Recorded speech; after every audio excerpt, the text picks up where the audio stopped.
is CNN.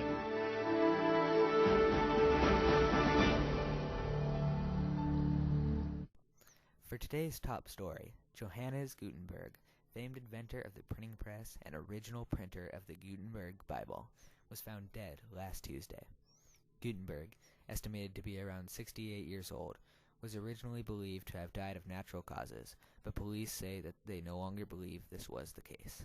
New evidence, found by Dr. Hannah Mueller, suggests that this man was murdered as he slept. We join Dr. Mueller in Mainz, Germany, as she continues her investigation into the death of one of the most pivotal men of the Renaissance. How are you, Dr. Mueller? Here we are, outside the home of Herr Johannes Gainsfleisch Zerladen zum Gutenberg in Maine. I am Dr. Mueller. I am here with my acolyte of detection, Nicholas. Say hello, Nicholas. We must be very careful not to attract attention in case the killer is still lurking about. We are going to try and pick the lock and hope the killer did not leave behind a pack of rabid dogs to eat us on our search for justice. Now, Mainz. Mainz is a very important city for Herr Gutenberg, yeah? He was born here and lived here all his life, except maybe the 14 years he lived in Strasbourg, no? He was the son of Friel Gainsfleisch and Elsie Weirich from the very, very old house of Gainsfleisch and had 2 siblings. Ah, the door. We picked the lock. Now, this is difficult, yeah? And you know why? Because Herr Gutenberg, not only the inventor of the printing press, no, he was also an engraver and a goldsmith, a man of many talents. He needs many strong locks. Nicholas, the lock. Many, many strong locks, especially since he has murderers after him. Now, observe.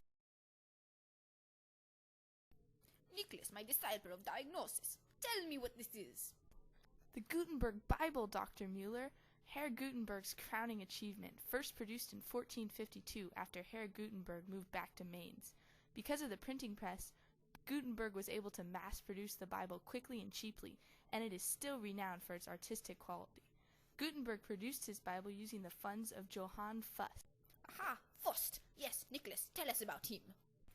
After Gutenberg moved back to Mainz in 1444 from Strasbourg, he printed the Poem of the Last Judgment and the calendar for 1448, but was a poor handler of money.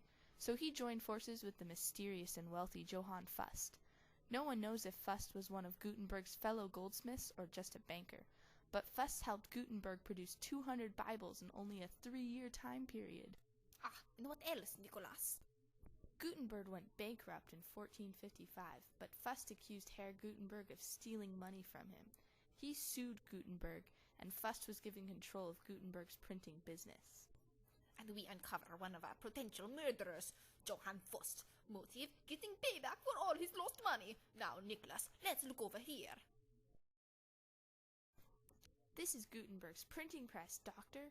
Completing in 1440, this wooden press used metal movable type to mass-produce literary works.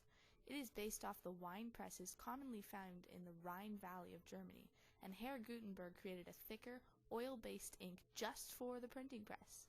It's a most magnificent creation and will probably be used as the common printing press until the early 1800s, when it will probably be replaced by a new printing press invented by Lord Stanhope. The invention of the printing press allowed for cheap, quick production of books.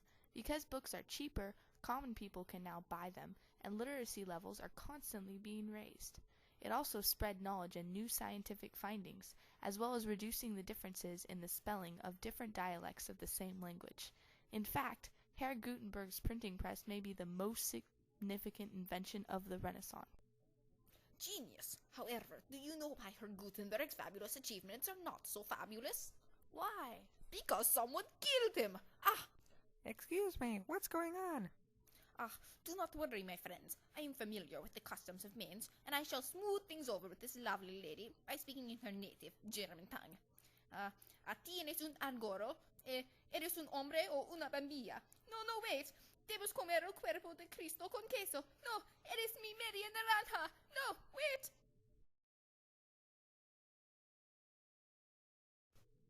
You killed Nicholas, you bastard! That devil woman was none other than Ennelser Eiserman Thur, one of our suspects. She used to be a wealthy woman in Strasbourg who sued Herr Gutenberg in 1437 for breaking their engagement, but it is unknown whether they ever really married. Obviously, she was consumed by bitterness and decided to murder Herr Gutenberg, conveniently moving to Mainz and becoming his landlady in order to get close enough to kill him. We must continue on, my friends, in pursuit of retribution. We will get to the bottom of this mystery. Who killed Johannes Gutenberg? We have found another clue. A person, the Archbishop of Mainz. Who are you? Why are you talking to me? Do I know you? Fear not, servant of God. We shall not harm you. We merely wish to speak with you. Nicholas, you're alive. How? Why? It's a new scene. Please come inside. Quickly now, Herr Archbishop, what was your relationship to Johannes Gutenberg, famed inventor of the printing press? He was a good man, one of my courtiers, in fact. He died last week. Aha, so you knew him. Not very well. I had only appointed him to my court several years before he died, and he never said much about his past life. You know, I'm not too sure what happened to him during the 5 years after he and Fust went out of business. Then he re-established himself with Conrad Hummery, and they kept at their quaint little printing shop from 1460 to 1465. That's when I found him, you know, and appointed him to my court, and he's been here for the past 3 years, until his death anyway. Yes, so it makes sense. Herr Archbishop, you knew the man well, did you not? Not really, no. Then you must know who was out to kill him. Come, Herr Archbishop. Who committed the murder? Was it Enno Sir Eisenmentur, the fiendish fiancé, or Fust, that scheming scoundrel? Or, perhaps, a group of angry monks out for the blood of the man who took away their pathetic, repetitive lifestyle of copying books, cheated moneylenders, pretentious ex-apprentices? Speak, man, speak! I don't know who did it. Maybe it was just Gutenberg's time to go, to be one with God. Lies, all of them lies! Well, I've really got to go, Doctor. Goodbye. Get out of the way, fool. You killed Nicholas, you bastard! Well, I must continue to the search for clues. Just because Nicholas is dead does not mean that my search for justice will discontinue. Ah, Gutenberg, my inspiration, my muse. Will we ever find your killer? These other people, they do not understand. So many times I pass people on the street and ask them about Herr Gutenberg, and they look at me like I'm crazy. Do they not understand how important he is? How his printing press spread knowledge and literacy throughout Europe? Nicholas, you're alive, again. What benevolent magic is this? I'm very resilient.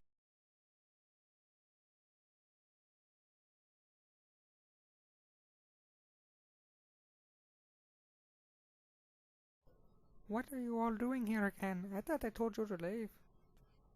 We will stop at nothing to find Herr Gutenberg's killer witch. Oh no, not again.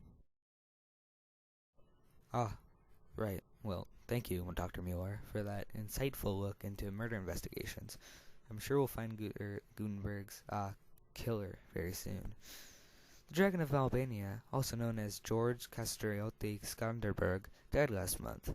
The Albanian resistance, Skanderberg, led against the Ottoman Empire, plans on holding a secret funeral tomorrow at 7 o'clock. Be there or be square. The Parliament is in England.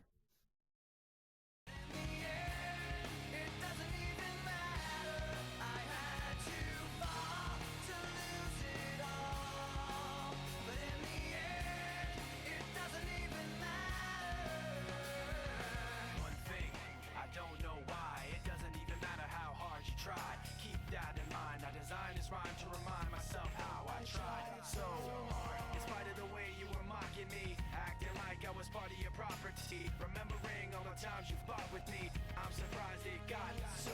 Things aren't the way they were before. You wouldn't even recognize me anymore. Not that you knew me back then, but it all comes back to me in the end. You kept everything inside, and even though I tried, it all fell apart. That devil woman was none other than Enilser Eisenmentur, one of our suspects. She used to be a wealthy woman in Strasbourg who sued Herr Gutenberg in 1473.